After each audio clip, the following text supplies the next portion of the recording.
This time on Rad Rat Video, we're going to review Street Dreams, a 2009 skateboarding movie starring P-Rod and Rob Dyrdek. Let's do it.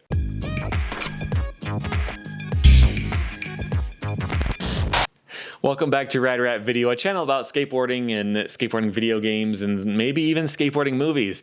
This is an idea I've had for a long time, and people have suggested it to me too, to review skateboarding themed movies and see how terrible they are. I thought it would be fun, but I've always been scared of the copyright aspect of it.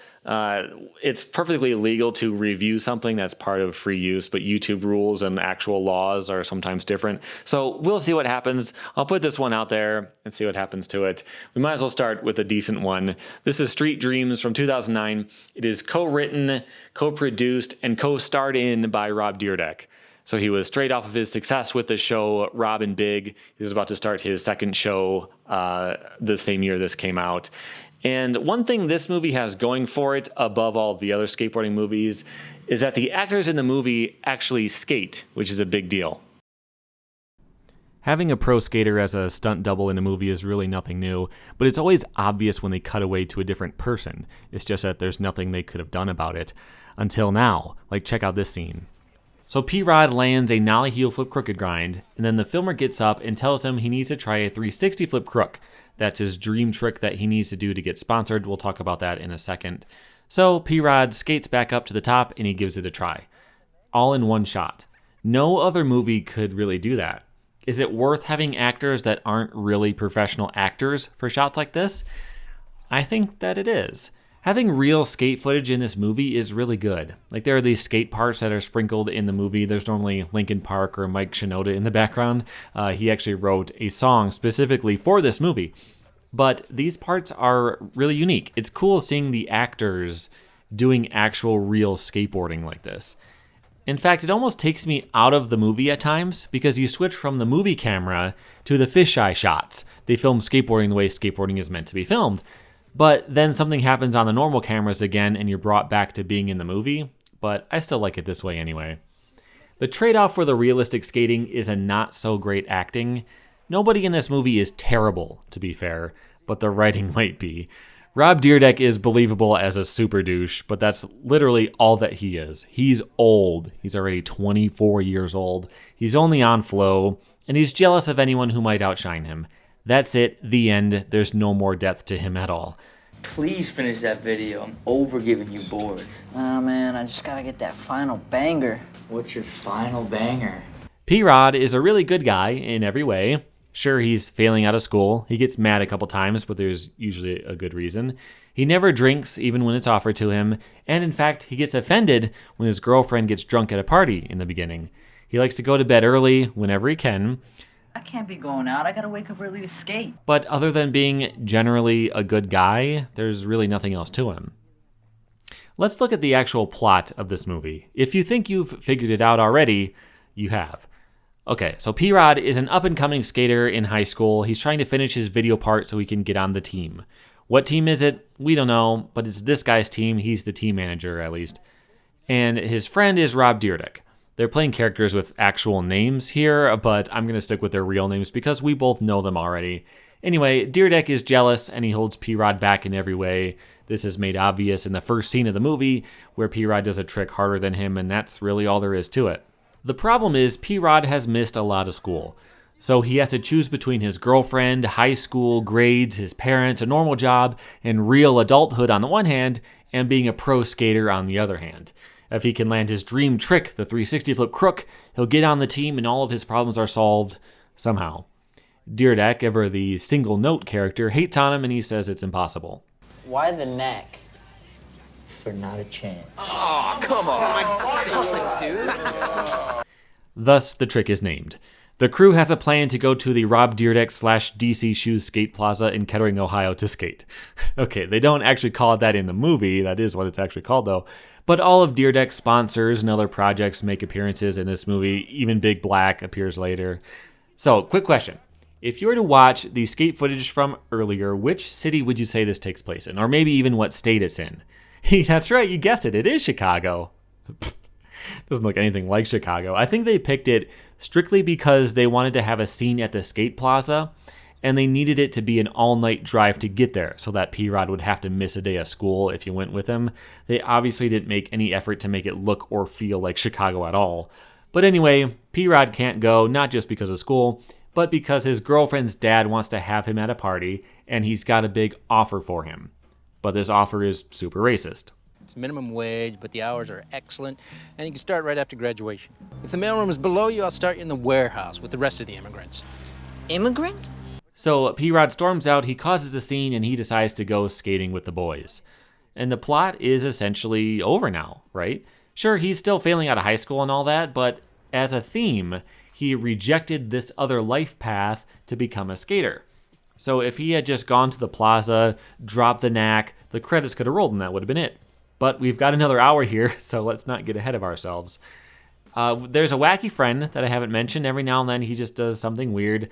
On the way to Ohio, he shows them how to get free food from a vending machine. He's always doing weird stuff like jumping on the car or making jokes. This is a fantasy land. Danny DeVito would be taking a dump on my chest. He's got a skateboard, but he doesn't skate. I mean, I think his character is meant to be a skater, but I don't really know. We never see it. I'm glad he's in the movie, but he doesn't have much of a purpose here. Terry Kennedy and the filmer don't have a purpose either in the movie, so let's just move on. It's here at the skate plaza where we meet the rest of the cast. Ryan Sheckler is there. He's practicing or filming for something. P-Rod meets his hot sister on a bench when he's taking a break. You can already figure out what the ending of this movie is, and I bet you already have. One thing you don't realize from this scene, though, is how thirsty Sheckler is on behalf of his sister. His whole character arc is trying to get them together, and he's super into the idea of them making out. Hey, her name's Taylor. Taylor, huh? Make out time. Shut up.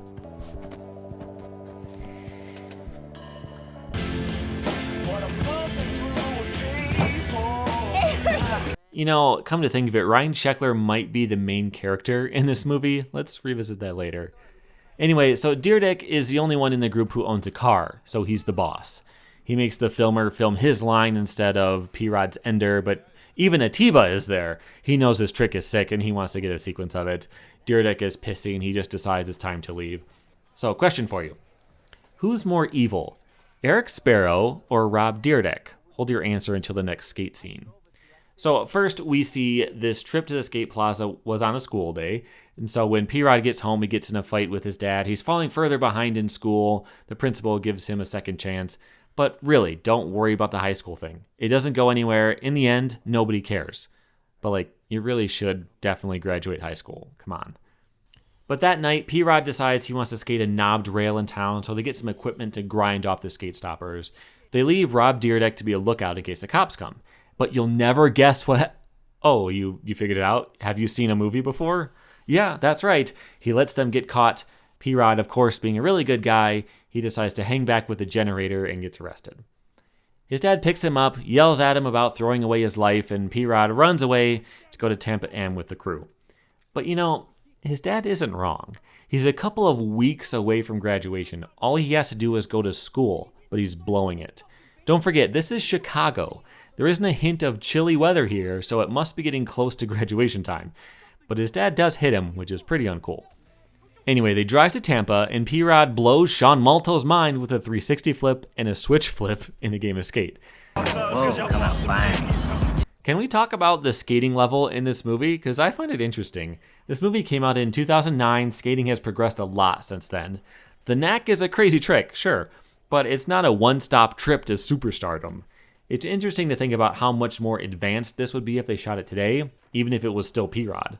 So the crew ends up going out, they get drunk, Dyrdek starts a fight, and he lets their friend take the fall for it, and then he admits that he let P-Rod get arrested on purpose. So this is why I think he's worse than Eric Sparrow.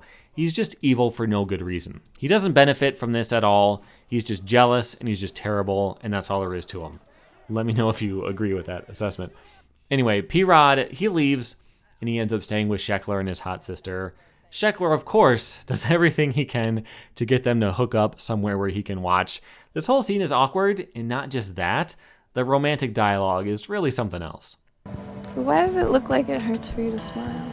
But it still inspires P-Rod to call his dad. His dad says good luck, and that's the end of that storyline. The school stuff, the fight with his dad, getting a job, all that whole storyline is wrapped up right here. That's it. No one cares anymore. The end. But as far as the skateboarding is concerned, here it is today, the big day, Tampa Am. P-Rod and Rob Dyrdek are in the same qualifying heat. Dyrdek does a simple run, but he lands all of his tricks. P-Rod straight up bails every single trick because of nerves. In fact, he doesn't qualify for the tournament at all. Just kidding, of course he does. But Dyrdek doesn't. His run was too basic, and of course he gets all pissy about it again. P-Rod lands most of the stuff in his second run, which is good enough to get him through to the finals. So now it's P-Rod versus Sheckler.